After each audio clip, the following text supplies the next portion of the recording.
Our memories of the past empower us now to make our response for the future. Memory is a hot topic these days. Use it or lose it.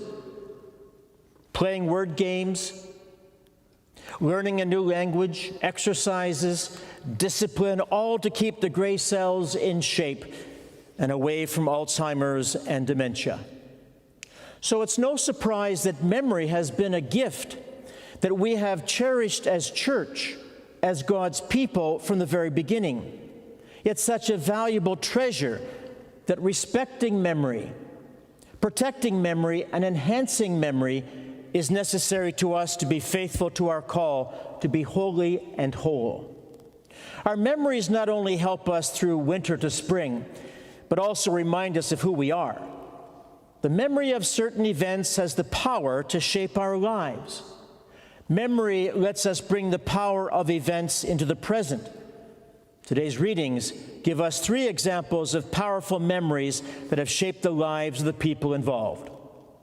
Isaiah, for instance, looks back to a vision he had in the temple at Jerusalem. After seeing the Lord seated on his throne, Isaiah recalls he was seized with fear. How could he, a sinful person, look upon the Lord and live? With the Lord's assurance, he could then be the Lord's prophet and speak his word to others. This powerful memory sustained Isaiah through a long and often frustrating career. Constantly challenged and belittled by the king's advisors, he had to rely on the power of his memory to know that he was indeed speaking for God. Like Isaiah, Peter faced a ministry full of hardship and pain. Yet the Lord had revealed his glory to him and called him to follow his way. The Christian community has always recalled events like the one in today's gospel for an assurance of Christ's love in spite of our unworthiness.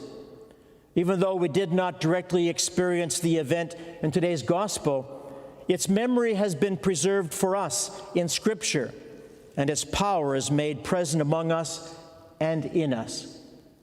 Even more important and powerful is the memory of which Paul reminds the Corinthians. Paul could preach the gospel of a crucified and risen Lord because he had seen him alive. When his apostleship was challenged, he did not resort to arguments of authority or some sense of position, but he spoke from his memory of the risen one whose gospel he preached. Isaiah, Peter, and Paul could look back and remember their call to follow. Their experiences of God were for them not merely past history, but living events which continued to energize them and their mission. But we live 2,000 years after Christ. How does memory play a part in our life of faith? Well, if we let our memories live, we will find a rich source of experiences to bring us closer to God. But we don't have to rely only on our individual memories. Through baptism, we have been incorporated into the church. So now we share in it with a communal memory. Our common faith is, as Paul reminds us, a shared memory of Christ's death and resurrection. This memory is not simply a past event to be recorded in the history books. It's an experience we continually recall to make it present in our community and in our lives. When we read stories from Scripture, like the ones we heard today, we recall not merely past deeds, but God's actions in the world today. True, he called Isaiah to be a prophet at a given moment in history, but he also calls us to be prophets today. Jesus commissioned Peter to fish for people, but he has also commissioned the members of his church throughout the ages, and that includes all of us today. Our memories as Christians are not pictures in our family albums that are lost under a pile of dust. Rather, they are living and present. In this Eucharist, we take bread and wine, gifts of creation, and recall the great things God has done for us. We will remember he has brought us into being, and he has given us new life through Jesus' death and resurrection. This weekly celebration reveals over and over again that the power of God's Spirit is at work in our lives, and that this is a power that can do far more than we can even ask for or imagine. Like Isaiah, Paul, and Peter, we often feel unworthy to the task God has given to us.